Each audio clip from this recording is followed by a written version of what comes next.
Now, I watched Ali Abdaal's end of year book review, and the first book that he mentioned was called The Pathless Path.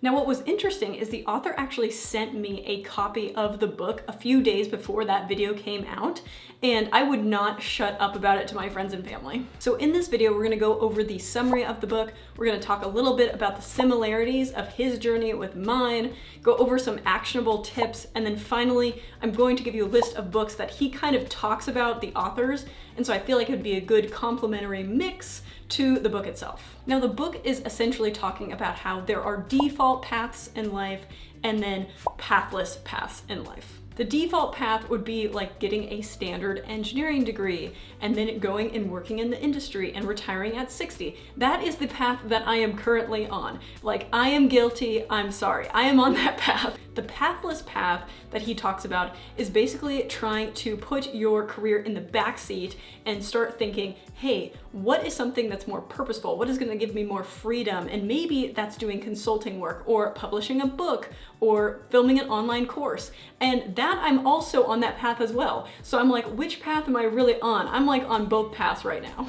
I like to put books into a couple different categories. One is whether it is actionable or inspirational. This book is definitely more inspirational. He is not gonna list out what website you go to do this, or where you should find consulting jobs or stuff like that. He is more of an inspirational read. It is really good. He talks about his journey a lot. It's just not gonna be like listing actions here. So it was a really good, smooth read. I read it in literally like 2 days. It was so good. Talked about his journey, and I'm gonna talk a little bit about the similarities. So early on in the book, he talks about how he hacked the school system, basically by finding teachers or professors through ratemyprofessor.com and trying to make sure that they weren't too hard and making sure he was taking the easiest classes to pass them and get the best grades. And I was literally like, I felt so exposed when he was talking about that in his book. I was like, oh my gosh, I totally did the same thing. Like, I learned how to game the system, and then I was valedictorian. So I'm like, oh my gosh, I'm just exposed out here. Then he talks about how he had this realization that life was short when his grandfather passed. Now, I can 100% relate to this because my dad passed away at 24, and I mean, I completely lost my mind. I can't even put it into words because I wouldn't be doing it justice, but let's just say I definitely quit my job twice in 1 year, which was last year, and had multiple breakdowns, but we're back, so it's fine. But I totally understand what he's saying, where you go into work and people are like talking about, oh, the steel is not like ordered on time, and I'm just sitting there like, life is short, I'm on a spinning ball in the middle of nowhere, what am I doing with my life? So it felt like so relieving to hear him say that he was just as lost and confused and hated working in Excel spreadsheets, which I also do. Now, the main actionable thing that he is trying to get you to think about is that there are other ways to make money. You don't have to just go on this narrow path where all your friends and family is like, oh my gosh, you have such a good job and you work at the top company and blah, blah, blah.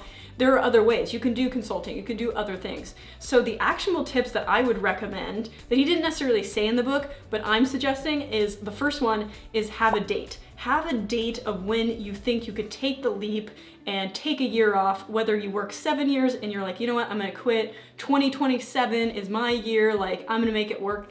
Like, have a date in mind and then work towards that date, because that's the way that I'm doing it. Even before I started reading this book, I have a date. I'm not gonna say it, but I have it, it's there, so it counts.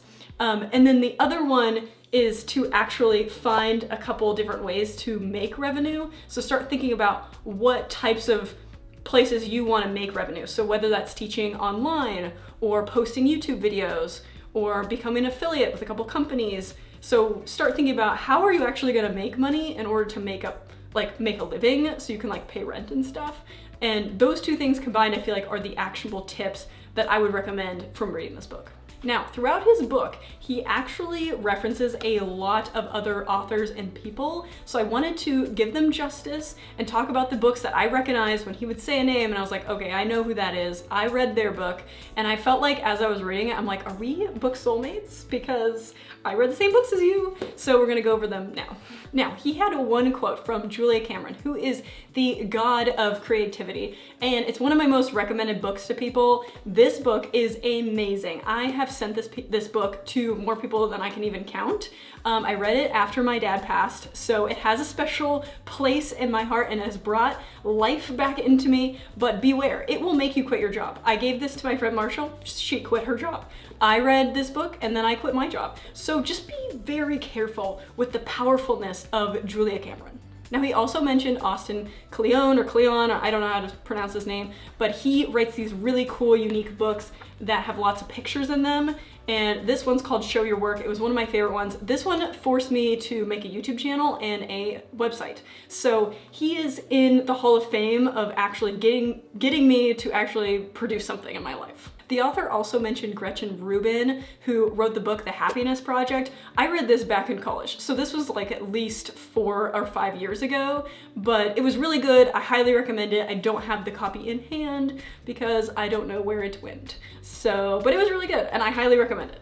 Now, he actually mentions the name of this book, Designing Your Life, and talks about it in his book. So this one is really good.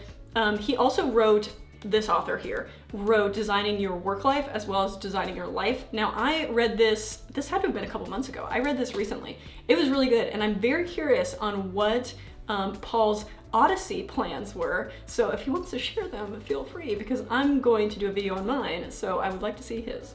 Surprisingly, he also mentioned Ramit Sethi, which I was like, wait a second, is that the author of my favorite finance book? Yes, it is, called I Will Teach You to Be Rich. Now, he has a really good finance book. He is the one who recommended and got me to actually sign up for a Roth IRA when I was 23 years old, so he is also indebted to me. So I was kind of shocked to see him in the Pathless Path, but I mean, you know, great book. It is my favorite finance book, so feel free to grab that. Okay, this is another book that will make you quit your job, so be very careful with this one.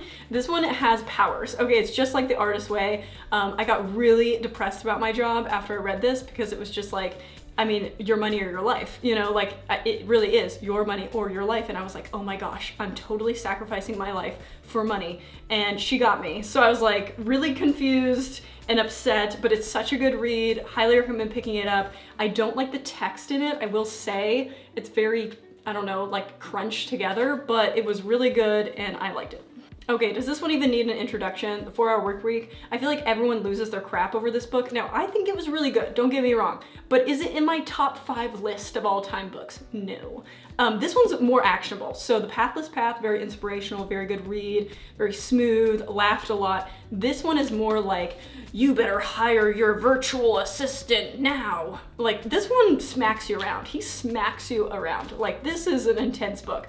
So this one I feel like is required reading just because the amount of people that talk about it, the amount of times it's referenced in every other entrepreneur book, I have to mention it here. It's just, you have to read it. It's just, it has to be on your list. That about wraps it up as far as The Pathless Path and all the books that he kind of mentioned in it. But if you want to see my top 5 favorite books, I will link it here of 2022. I read 42 books last year and I narrowed it down to 5 must-reads, and that's like will change your life must-reads. They're not like, you know, oh, they were pretty good. You know, no, they are, you will not be disappointed with these 5 books. So if you want to see that, I will link it up here. Otherwise, I will see you guys next time.